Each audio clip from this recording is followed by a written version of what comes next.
As we continue celebrating Black History Month, there's an exhibit at the Buffalo History Museum sharing the stories of African American elders in our community. It's called Say Their Names, Honor Their Legacies. Right now, we're joined by Dr. Barbara Seals Nevergold, co-founder of the Uncrowned Queens Institute. Barbara, it is so good to have you with us in studio today. Thank you. It's great to be here. So before we talk about this special exhibit, tell us a little bit about the Uncrowned Queens Institute and the work you do. Well, 25 years ago, actually, my colleague, Dr. Peggy Brooks Bertram, and I co-founded the Uncrowned Queens Institute, and our goal is to celebrate and to document and preserve the histories of African American women initially, and then we added men. I love that the women came first. So let's talk about them because they deserve their just due. When folks go to the Buffalo History Museum now and they see this exhibit, what do you want them to take away, particularly from the women in this community? Because I know that is a special part of this exhibit. Well, what we want them to take away is that we have many people in our community who have very long histories of contributing to the betterment of the community. Women, certainly, and men, but we're celebrating the lives of 80-year-olds, 90-year-olds, and there was a 100-year-old. And the thing is that these people are still active.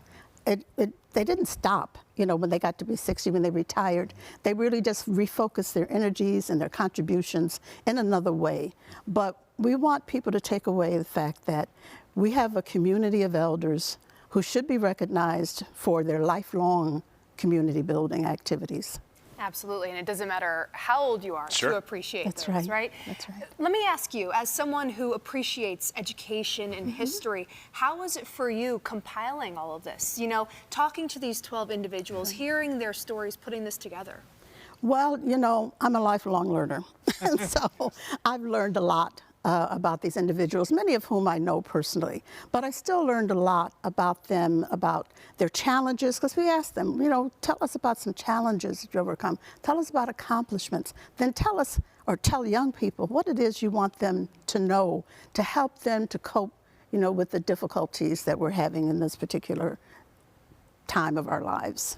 I'm so glad you mentioned young people because I'm assuming you're hoping to bridge the gap between the education that some young people just don't have because they don't know. Ignorance, maybe, because they don't know the importance of that person who might live down the block from them or who might live a couple streets over, and they may have heard stories about them. But here is the real history, and it's got to be, it's so rich for especially children, bridging that gap. Right.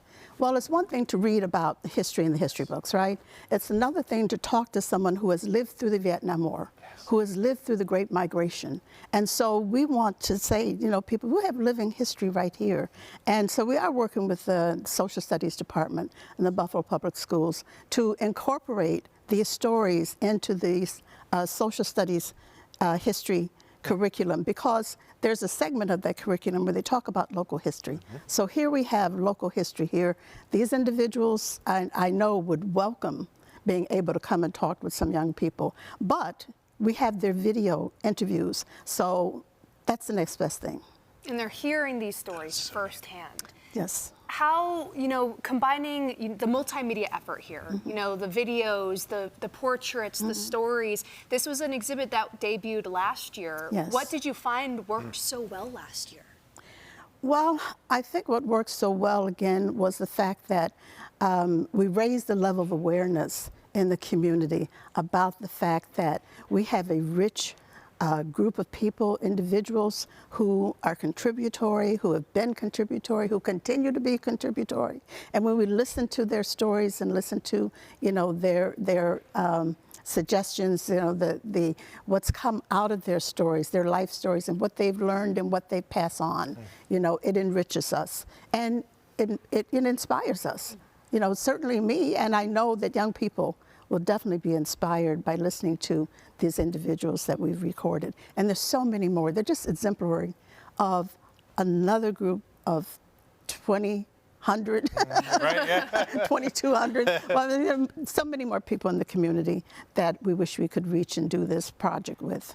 Well, we know that this is not the end of this Right. project. Thankfully, it happened last year, it happened this year, and we hope that it will continue because, again, Dr. Nevergold, it is so meaningful for all of us, for our community, Yeah. for the young people in our community. Thank you for doing this. When is Thank the you. official opening? Yes. Just so The official opening is February 25th, a Sunday from 2 to 5. We'd like people to come. We'd like people to bring others. But right now, you can go and visit, and you can see the billboard Yeah. that's advertising right. that too, and the individuals who are being honored this year. Excellent. Dr. Nevergold, thank you so much for being here. Thank you. Great to see you. Thank you.